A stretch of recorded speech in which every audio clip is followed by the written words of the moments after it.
The cicadas! No! Don't ever go in there. He's gonna attack you. Evil. He's pokey. You awake? See? See how easy that was? We were young and we were free and running, never bothered about what could be coming. Every day we danced and life was smiling. We were young and drunk in love.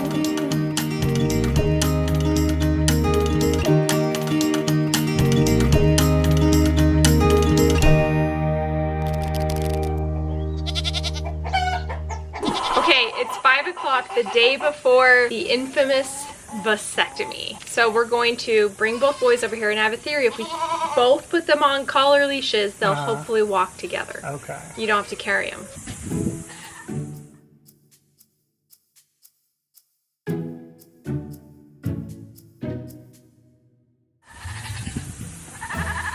Kevin, what's your problem? We got Radar locked away. It's luckily a little bit cooler today. And then we've got Romeo with him, and they think that there's food in there that actually are just like little pieces of dust because they cannot have food until tomorrow morning. So gotta be hungry tonight. Sorry. And these goats are very trained to humans. These babies, they'll hit you right in the, they'll get you right where you don't want them to get you. But not Bella, she's the sweetest. Oh, She can do no wrong. yeah. Oh my goodness. Where's Lulu? Oh, she's right here. Are you friendly still? A little bit? She's still a little standoffish. That's crazy. Annoying. Guys, look at the coolest thing that Kevin built for me.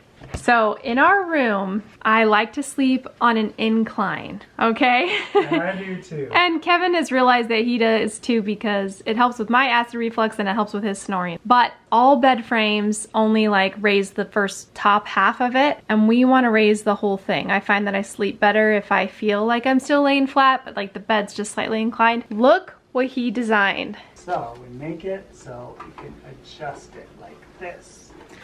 Okay. To whatever angle you want.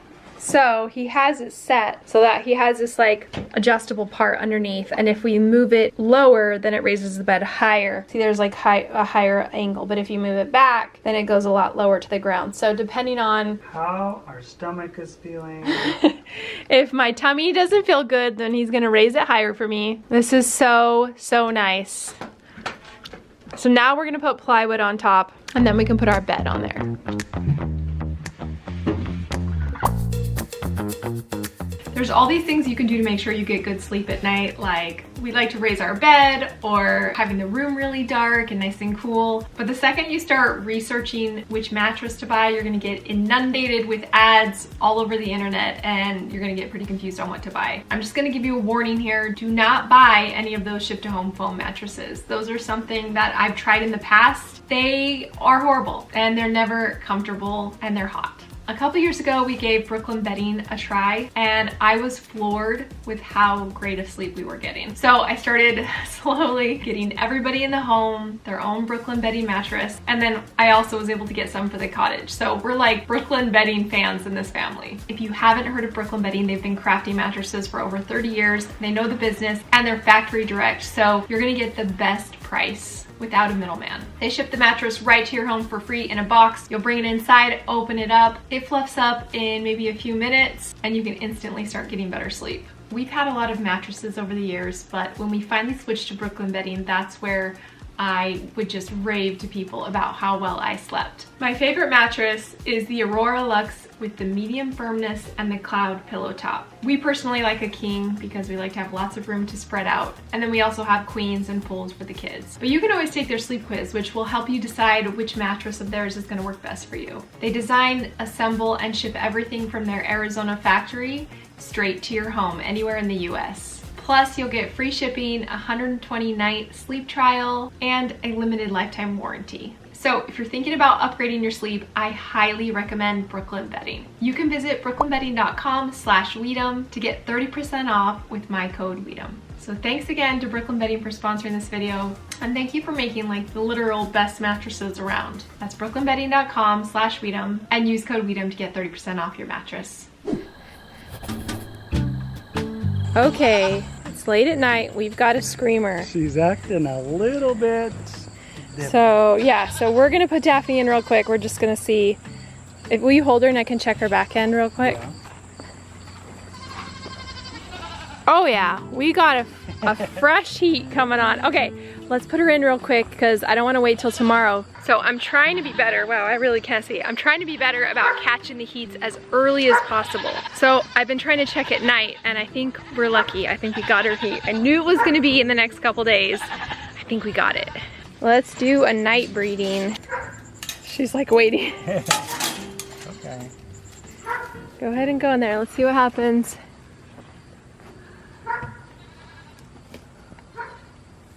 We're just gonna stand. I think he's waiting for you to pee, Daphne. Yeah, he wants to do a check. Gotta pee first. Come on, Pokey. This is your one job. Look at his little scur up there.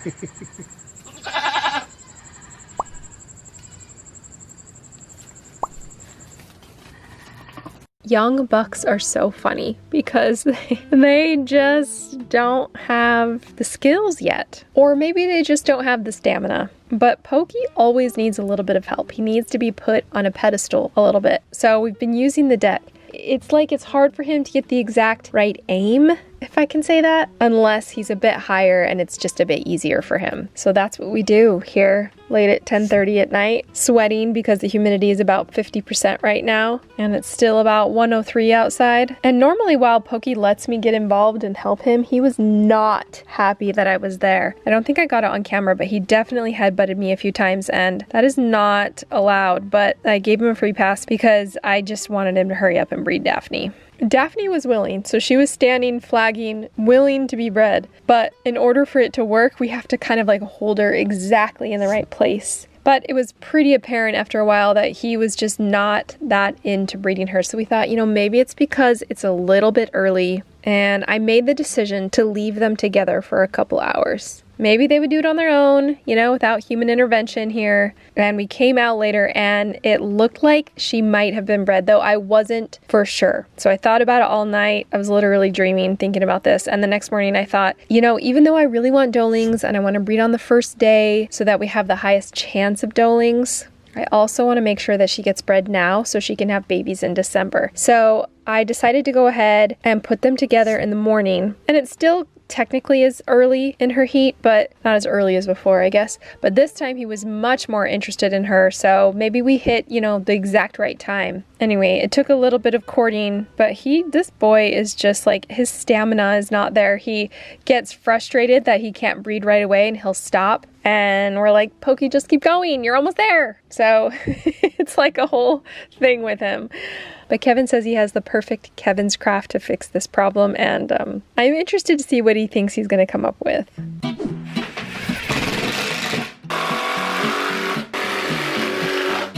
The best craft is when you can repurpose old stuff and make it work. Who recognizes this? That is Luna's old ramp from when we used to milk her because she had a hard time getting up. Some old 2x4s from building the bed. Just what we need. For a second I thought you had it on wheels. I gotta show you how it works. Where are you going? Are you gonna go all the way out there? Yeah, I have to show you because I made part of it out there. Oh no, the cicadas! Oh no! The cicadas! No! Lydia, the dogs don't even hear us because the cicadas. And they're sleeping in there with the AC on. They don't even hear us. Oh, did you hear us? Rough. Luna's the only goat not afraid of the doggies. She's brave. Come on, Luna. Come see what we built. Oh, you want him to be up on that? So I put an aisleway there. Yeah. So he can't get out. Okay. Oh, you're gonna raise it even more? That's even higher. You like that? Call it the buck breeding The board. pokey booster. The buck breeding board. Perfect. You like it, don't you? He's such a turd. Yeah, he's such a turd.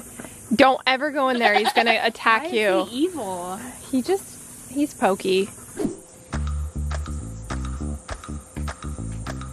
6 weeks, That's what the literature says, 3 weeks, and I usually say 6 weeks. just to be safe. Okay. Alright, we'll grab our temp on him and then we'll go get all of our meds drawn up and get... Okay, Vet's here getting ready. We actually decided to do straight vasectomy instead of the epididymectomy because the epididymectomy needs to remain open to heal, and it's really hot right now with flies and mud and everything in this humid weather. So we're gonna do a vasectomy, but he's gonna take a lot more of the vas deferens out where the chance of healing is like very, very low percent. A lot of times they'll just do a snip, and then depending on how much they take out, like in humans, that's why you'll hear of things rehealing. He's gonna take such a large portion out that there's gonna be no chance of healing. And in 3 to 6 weeks, he should be able to be with the ladies.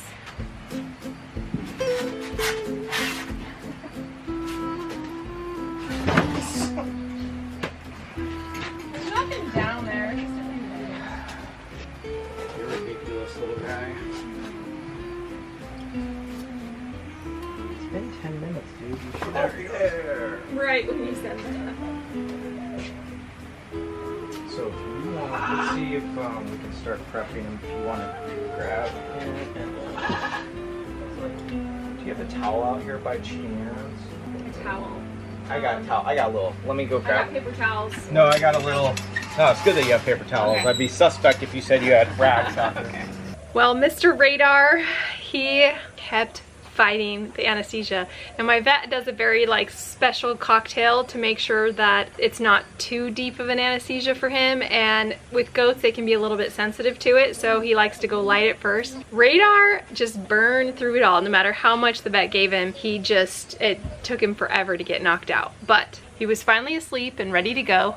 And I think I'm going to show a little bit of this surgery, but I'm going to put it in black and white, and I'm going to maybe blur out a few little things. So you can forward through this if you're not interested. If you want to see, this is basically what we did. So there's 2 vas deferens on each side, which are the 2 little canals that the sperm travel down. And he had to locate them, and funny enough, Radar actually had an anomaly. He did not have his vas deferens on the right side. He had them both on the inside instead of they're supposed to be both on the outside. So that was a little tricky to find, but once he found them, he made sure and cut a very large portion, as big as he could get. I think in the end, when he cut it out, I put it out on the stool there and put my finger next to it. So it was a good almost 2 inches that he took out, which is a lot for a goat. So after he did that to both sides, then he stitched him up, and it was so funny, like the second we were done, Radar was awake. Like he was ready to go. So he just kept burning through those anesthesia meds. Dude, there's no way he should be wide awake. No, he got a lot of...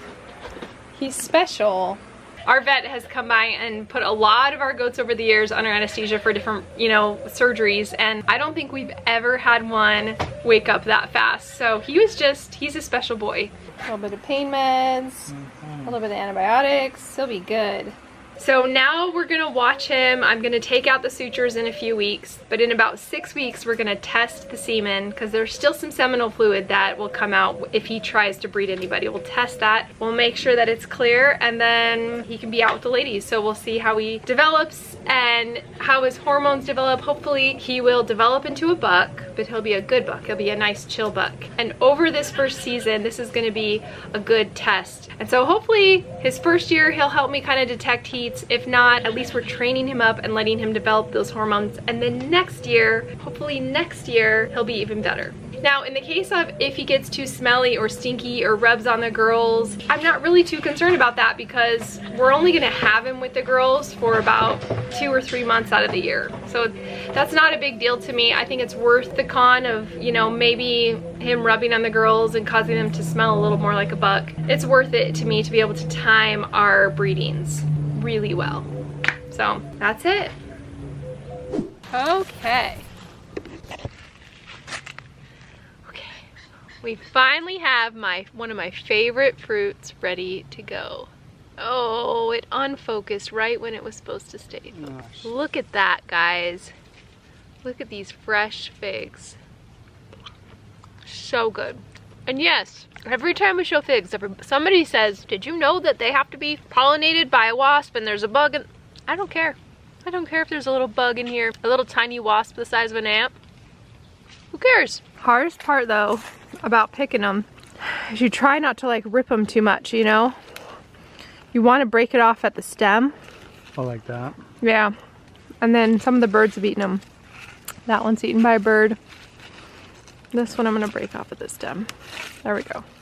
Oh, there are a lot of figs right now. You guys know what fig season means. That means we're gonna make some pizza, because I made a pizza a couple years ago that was like a fig white pizza with chicken on it, and it was so good. So we're gonna recreate that today. So I'll prep the dough here. I'll put the recipe in the description of my dough recipe. Fired up that pizza oven, and while it's hotter than hell outside, we were able to swim a little bit and cool off before we ate. This pizza has white sauce, mozzarella, chicken, artichokes, figs, and then some balsamic glaze. Now the best thing I think I forgot was maybe some ricotta and basil. That would have made it just perfect. But it was still good, and of course we had to make a couple of our classic pepperoni and mushroom. And there's definitely debate in our family on if we like more blonde crust or more wood-fired crust. We've got some strong opinions about it here.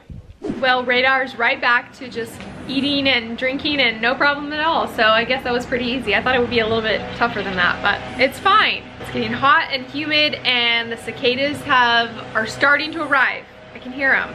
They're starting. But I'm gonna consider Daphne bread, okay? So she's done. And in the meantime, Radar will hopefully heal up, and then we can kick off our breeding season in about a month or so.